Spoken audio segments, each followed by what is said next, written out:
And then here we have our third list, and this was a very good performing list by Matt Barnett at the Hive Slayer. He did get first place here, and you can see he put up 3/100s, which is very, very impressive. And then even with his slightly lower scoring games, he was in the mid 80s. So let's take a look at his list. And we're back to a Beast Snaggas list with this one, which, you know, there's nothing wrong with that. Beast Snaggas are freaking awesome. I know I like my Beast Snaggas.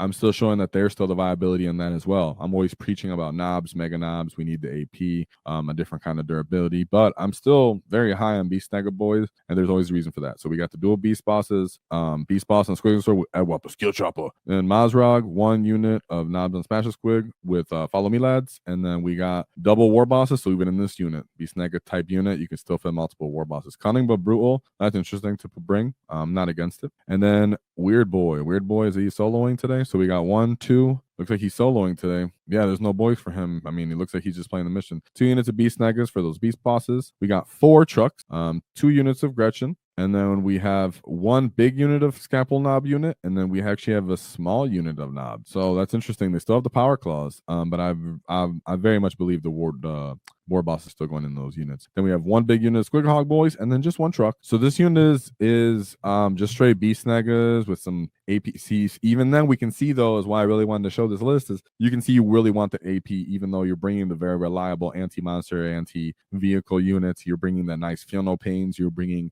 the mobility of these mounted units, but at the same time, and you're bringing obviously the Beast Bosses for the dev wounds, War Bosses, Nobz, just find their way straight up in there to really deal with those problematic units that are taking 2-up saves and, you know, have Armor of Contempt or Void Armor and such like that. So let's look at some of his matchups, but we can't actually look at his first one nor his fourth one, sadly, because the person's gone when you click it. Boop, boop, and that's submitted.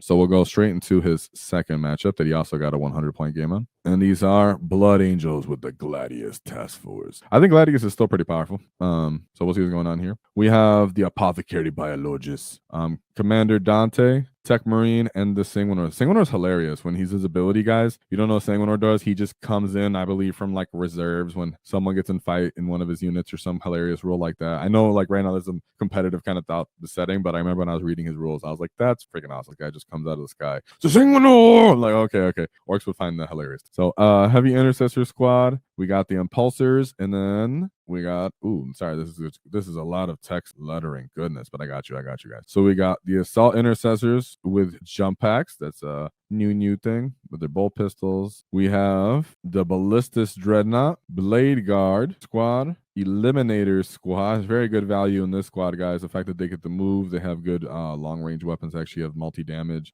Make sure that they actually brought those, and they brought sniper rifles. And the fact that they can move and shoot is pretty great. Then we got Eradicator Squad. I mean, I think they're still all right. They're pretty cheap. And then we got Lancers. I hate/love the Lancers. Then we got Redemptor Dreadnoughts, Repulsor Executioners, Sanguinary Guard. So he's bringing like long range firepower here, and then he's also bringing Dreadnoughts, so you can try to play both, you know, parts of the game, since he is still a Blood Angel. Stern Guard Veteran Squad, and then a Vanguard Veteran with a jump pack. Yeah, so we don't see those named, you know, straight up, you know, Sanguinary Guard and such. They're still very expensive, but people do take advantage of the Blood Angels kind of rules right now.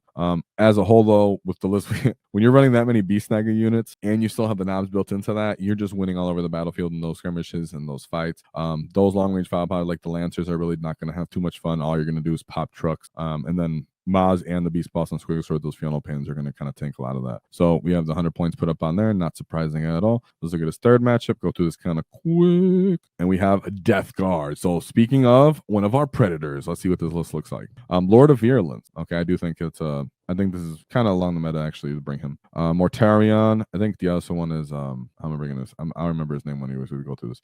Death Guard, Hellbrute, Predator Destructor. Okay, unless I'm missing something, I don't know anything about that. Death Shroud Terminator, Big Squad, Floated Bloat Drones. These guys are great value for 100 points, but they did bring the Big Splitters, Plague Burst Crawlers, triple Plague Burst Crawlers, and then triple Nurglings. This list would be kind of potent if it had brought more Terminators. As a whole, though, I mean, unless I'm missing something that that's the firepower. It's interesting that he's really just trying to shoot with this list, because everything on here is actually just kind of shooting. So what normally would become a problematic kind of, oh, I don't know if I can reliably fight and trade with you. These units are getting kind of traded into because all of these profiles are pretty much anti-monster, anti-vehicle, going to get destroyed by the Beast Snaggas, or even though the Nobz during a Waaagh or just through feral attrition volume are going to tear down through those vehicles. You still have to play the mission no matter how much firepower you have. So, it was a different kind of death card list, but hey, he still got the job done. Still happy to see it. That was his third game, but his fourth game, we don't see that guy. He's not here. And then his fifth and final game was going into Necrons. So we got Emotex, the Stormlord, Nemesis, Xandric, Orkind Diviner, Cycle, whatever, Slimeancer, whatever. Transcendent Catan. Okay, and then what he has is guys. Okay, and then the enhancement. So we got Immortals. I don't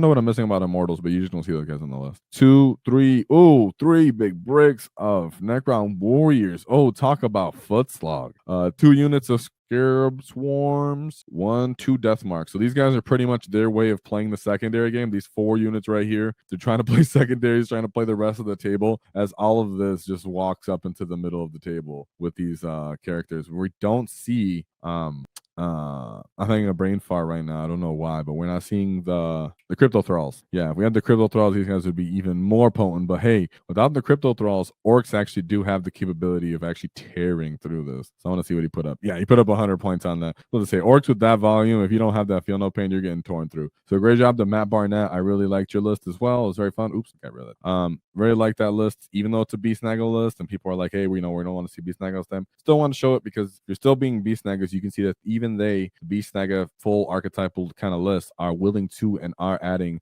Warbosses plus Nobz scalpel units into their list for the ability to have that AP, because you don't want your whole army to be just -1 AP, right? That's not something we really want to love and go into right now.